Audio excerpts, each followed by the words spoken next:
Mister Mac और आज की जो वीडियो है वो आपके कॉरपोरेट अकाउंट दैन चैप्टर आपका फर्स्ट रहेगा। ये इससे पहले इस चैप्टर फर्स्ट में मैंने थ्योरेटिकल से रिलेटेड जितनी भी इम्पॉर्टेंट क्वेश्चंस हैं वो मैंने ऑलरेडी करा दिया है, जो कि पार्ट 1 में है। तो अगर आपने पार्ट 1 नहीं देखा है तो प्लीज़ आप पहले पार्ट 1 देखिए, और पार्ट 1 देखने के बाद ही जो है ना आप पार्ट सेकंड को आप देखिएगा। ठीक है, तो आज की जो सेकंड की वीडियो ये होगी कि आप जितनी भी वीडियोस होंगी वो इलिस्ट्रेशंस को एक्सप्लेनेशन के रिगार्डिंग होगी। और जैसा कि आपका बुक है, आपके एसवाल का ही बुक है, तो मुझे 101% ये लग रहा है कि आपके बुक से ही क्वेश्चंस बनेंगे। उसकी वजह क्या है ये भी मैं बता देता हूँ। देखिए, हमारे अगर देखें तो कैटेगरीज में किस टाइप के बच्चे जो है इन्होंने एडमिशन ले रखा है। एक वो जिनका ओल्ड कोर्स है, ओल्ड कोर्स समझ रहे हैं आप? ओल्ड कोर्स मतलब जिसका ईयरली चल रहा है, यानी साल में वो एक बार पेपर देते हैं। दूसरा CBCS के, जो कि जिनका सेमेस्टर वाइज एग्ज़ाम है। एंड थर्ड वो स्टूडेंट जिन्होंने नया न्यू एजुकेशन पॉलिसी के अकॉर्डिंग एडमिशन लिया है।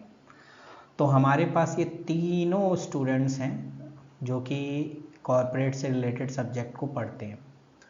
तो अगर ये न्यू एजुकेशन पॉलिसी से रिलेटेड जिन्होंने अभी एडमिशन लिया है तो कहीं ना कहीं उनके पास जो है ना क्वेश्चंस अभी होंगे नहीं, और बुक में थोड़े से चेंजेस हैं। जैसे आपका यूनिट, आप अगर आप देखो CBCS वाली बुक देखोगे और न्यू एजुकेशन पॉलिसी के अकॉर्डिंग जो बुक देखोगे उसमें चेंजेस क्या हुआ है।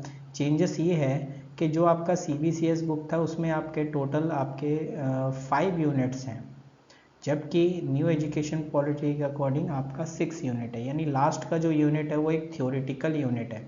ठीक है, थ्योरेटिकल यूनिट है। तो आप इस चीज़ को ध्यान रखना, जो CBCS के अकॉर्डिंग एग्ज़ाम दे रहे हैं तो उनको लास्ट वाले यूनिट पढ़ने की ज़रूरत नहीं है, लेकिन जिन्होंने न्यू एजुकेशन पॉलिसी के अकॉर्डिंग एडमिशन लिया है तो कहीं ना कहीं उनको ये भी पढ़ना पड़ेगा। तो ये सारी चीज़ें इन्फॉर्मेशन हमें देनी होती है। और जैसा कि ये चैप्टर जो है वो आपके तीनों लोगों के लिए है, चाहे वो ओल्ड कोर्स से रिलेटेड हो, CBCS के लिए हो या न्यू एजुकेशन पॉलिसी के अकॉर्डिंग हो, तीनों को ये कोर्स करना पड़ेगा। ये चैप्टर मतलब करना पड़ेगा, उसमें कोई दो राय वाली बात नहीं है कि मैं ये चीज़ छोड़ दूँ, क्या मैं ये चीज़ छोड़ दूँ, नहीं, आपको सारी चीज़ें करनी पड़ेंगी।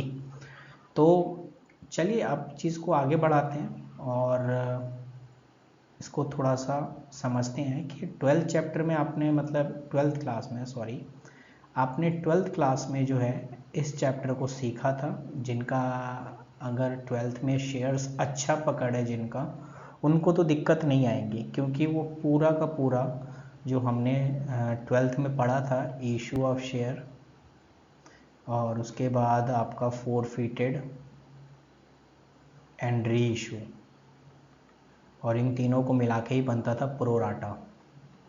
जिन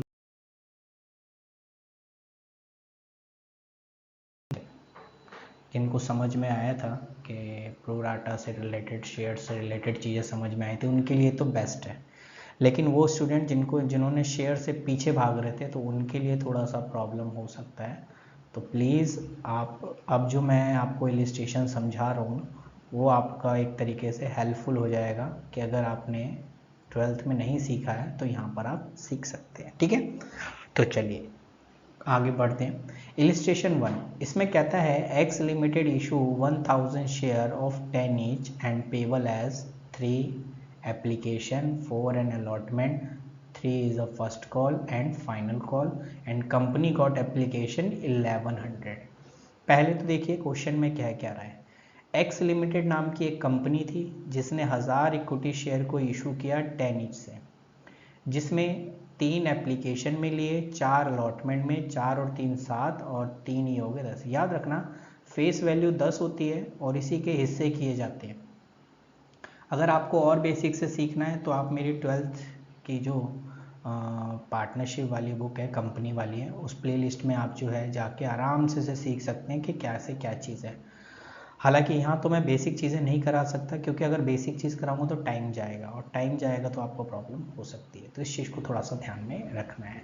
तो जैसा कि इस 10 को हमने 3 भागों में, या हम कह दो कि कुछ पैसा एप्लीकेशन में, कुछ अलॉटमेंट में, और कुछ फर्स्ट एंड फाइनल कॉल में। तो इसका मतलब, कहने का मतलब है कि 3 एप्लीकेशन में हो गए, 4 यहाँ हो गए, 3 और 4 7, 10 में से 3 और 4 7 यहाँ है, और फर्स्ट एंड फाइनल कॉल में आपका 3। तो इसी की एंट्रीज कैसे होती है, हमारा काम है इन्हीं की एंट्रीज को थोड़ा सा सीखना। तो चलिए एक बार एंट्रीज देख लेते हैं, एंट्रीज में क्या क्या है, ताकि आपको दिक्कत ना हो। पहली एंट्री याद रखना हमेशा एप्लीकेशन की होती है, और एप्लीकेशन में पैसा पहले आता है, इसीलिए एंट्री होगी bank account debit to share application. यानी कि बैंक में, कंपनी के बैंक में पैसा आया, इसलिए पैसा आया तो बैंक में बैंक अकाउंट डेबिट। किस चीज़ का पैसा आया, शेयर एप्लीकेशन का।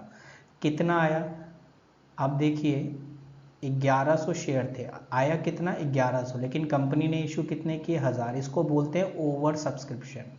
ओवर सब्सक्रिप्शन, ओवर सब्सक्रिप्शन का मतलब ये होता है कि कंपनी ने जितने शेयर इशू किए उससे ज़्यादा लोगों की एप्लीकेशन आ गई।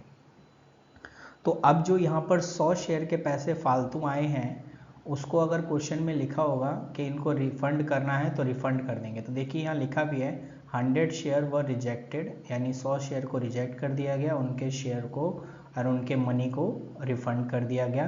Company got all the exception 150 on final call, यानी कंपनी के पास सारे पैसे आ गए सिवाय 150 रुपये के। 150 रुपये फाइनल कॉल में नहीं आया, पास दी जर्नल एंट्री। तो ये कहानी एक एक करके पढ़ते जाते हैं। सबसे पहले हम एंट्री करेंगे एप्लीकेशन की। तो आपको समझ में आया, ये ओवर सब्सक्रिप्शन का केस है जिसमें हम इस चीज़ों को समझते हैं। तो इसकी एंट्रीज क्या होंगी, number 1 bank account debit to share application, 1100 into में एप्लीकेशन का रेट है 3। देखिए यहाँ पर एप्लीकेशन है 3 रुपये, तो 1100 इंटू 3 कितना हो गया, 3300 रुपये हो गया। नेक्स्ट एंट्री जो होती है इसको हम ट्रांसफ़र करते हैं शेयर कैपिटल में। तो नेक्स्ट एंट्री देखिए, share application account debit to share capital and to bank. देखिए यहाँ जो शेयर कैपिटल में जितना रुपए है वही यहाँ पर भी लिखेंगे, ठीक है, यही अमाउंट यहाँ पर आ गया। लेकिन जो शेयर कैपिटल में जो पैसा जाएगा वो सिर्फ उतना ही जाएगा जितना कंपनी ने शेयर इशू किया था। तो कंपनी ने शेयर इशू कितना किया था, 1000, तो 1000 इंटू 3 सिर्फ 3000 जाएगा। तो बाकी के जो 100 शेयर के पैसे हैं, जैसा अभी मैं बात कर रहा था और ऊपर भी लिखा है कि 100 शेयर को रिजेक्ट कर दिया गया, तो रिजेक्ट करने का मतलब है इनके पैसे को वापस कर दिया। वापस करने का मतलब टू बैंक, यानी जब कंपनी शेयर होल्डर के पैसों को वापस करती है तो उसको टू बैंक के नाम से लिखती है। तो टू बैंक यानी कि 100 इंटू एप्लीकेशन के रेट से आया है तो एप्लीकेशन के रेट से भी जाएगा। अदरवाइज कुछ बच्चे ऐसे भी दिमाग लगाते हैं कि सर यहाँ पे 3300 तो है ही है, 3000 यहाँ हो गया, अगर हमें पता है जितना डेबिट होता है उतना क्रेडिट होता है, तो 3300 यहाँ है, 3000 यहाँ है, तो बाकी जो 300 बचे वो यहाँ आएंगे। तो भाई उनका भी ठीक है दिमाग, वो अपने हिसाब से चल सकते हैं, कोई वो नहीं है, ठीक है ना।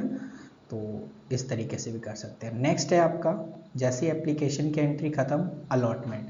अलॉटमेंट का रेट कितना था ये भी मैं थोड़ा समझा देता हूँ ताकि आपको दिक्कत ना हो, ठीक है।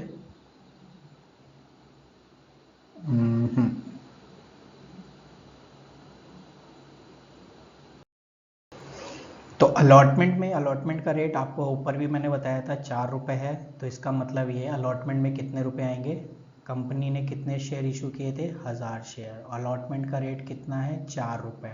तो आप कहोगे 1000 इंटू 4 सर 4000 रुपये होता है।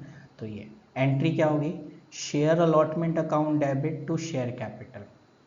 इस एंट्री को कहते हैं ट्रांसफ़र एंट्री या ड्यू वाली एंट्री, ठीक है ना। ट्रांसफ़र कह लो या ड्यू एंट्री कह लो, क्योंकि पहले के केस में क्या है, एप्लीकेशन में पहले पैसा आता है फिर ट्रांसफ़र होता है, ठीक है। और यहाँ पर क्या होगा, पहले ड्यू होगा और उसके बाद रिसीव किया जाएगा, ठीक है। तो अगला जो एंट्री होगा वो रिसीव की एंट्री होगी। तो देखिए यहाँ पर एंट्री है नेक्स्ट कि bank account debit to share allotment, यानी कि अलॉटमेंट का पैसा रिसीव हो गया है। तो यहाँ पर देखिए 4000 और 4000 आ चुका है। उसके बाद देखेंगे कि यहाँ लिखा है share first and final call account debit, क्योंकि जैसे ही अलॉटमेंट का एंट्री हो जाएगा तो उसके बाद हम शेयर फर्स्ट एंड फाइनल की एंट्री करते हैं, जिसका रेट है 3। तो क्या करेंगे, 1000 शेयर था, फाइनल कॉल का रेट कितना है 3, तो आप कहेंगे सर 3000। Okay, next entry. तो आप बताइए क्या पूरा पैसा आया? नहीं आया पूरा पैसा, क्योंकि कह रहा है कि 150 रुपीज़ नहीं आया, 150 रुपये नहीं मिले, बाकी सारे पैसे आ गए। तो देखिए इसकी एंट्री यहाँ पर भी हो रखी है, और आप चाहो तो इसको इस तरीके से भी लिख सकते थे, अगर आप लिखना चाहते तो एंट्री हो सकती थी bank account debit, calls in arrear account debit. Calls in arrear मतलब जब पैसा नहीं आता ना वो डेबिट हो जाता है, calls in arrear account debit to share first and final. ठीक है, यानी कितने रुपए आने थे, 3000 रुपये आने थे, आए कितने 2850, और जितने पैसे नहीं आते वो कॉल्स इन एरियर में डेबिट हो जाता है। एक तो एंट्री ये कर सकते हो। दूसरा, इसने डायरेक्ट एंट्री कर दिया bank account debit to share final call, कितना 2850। ठीक है, तो ये आप इलिस्ट्रेशन 1 देख रहे थे, जिसमें मैंने आपको कुछ बेसिक से चीज़ें समझाई हैं, और आई होप आपको ये चीज़ें समझ में आई भी होंगी। नेक्स्ट क्लास में इलिस्ट्रेशन 2 समझाऊंगा, जिसमें आपको अच्छे से इस चीज़ को समझना है। उससे पहले आप अपना बेसिक ज़रूर स्ट्रॉन्ग रखिए, ये एक बेसिक चीज़ थी, और इसका पेपर तो देखिए इतना ईजी तो पेपर में आने से रहा, ये एक बेसिक चीज़ें थी जो आपको सीखनी थी कि इस टाइप के क्वेश्चंस को कैसे किया जाता है। तो मेरी भी आपसे यही रिक्वेस्ट रहेगी कि आप पहले बेसिक कंप्लीट करिए, उसके बाद हम थोड़ा एडवांस बढ़ते जाएंगे। देखिए नेक्स्ट जो टॉपिक है कि अगर शेयर इशू प्रीमियम पे होता है तो क्या एंट्री करते हैं। ठीक है, तो नेक्स्ट जो इलिस्ट्रेशन 2 है शायद उसी से रिलेटेड है। हाँ, अगर हम इलिस्ट्रेशन देखेंगे, ये रहा इलिस्ट्रेशन 2, ये आपका सिक्योरिटी प्रीमियम से रिलेटेड है। तो मैं चाहूँगा कि पहले आप वो बेसिक चीज़ें कंप्लीट करें, जब आप बेसिक चीज़ों को पढ़ लेंगे उसके बाद फिर आप जो है इसमें आएंगे। तो इलिस्ट्रेशन 1 कंप्लीट हुआ, इलिस्ट्रेशन 2 आपको नेक्स्ट वीडियो में मिल जाएगी। तब तक के लिए आप जो है अपनी प्रैक्टिस रखिए और बाकी सब्जेक्ट भी पढ़ते रहिए, और अगर आप चैनल पे नए हैं तो प्लीज़ चैनल को सब्सक्राइब करें और अपने दोस्तों में शेयर करना ना भूलें। Thank you.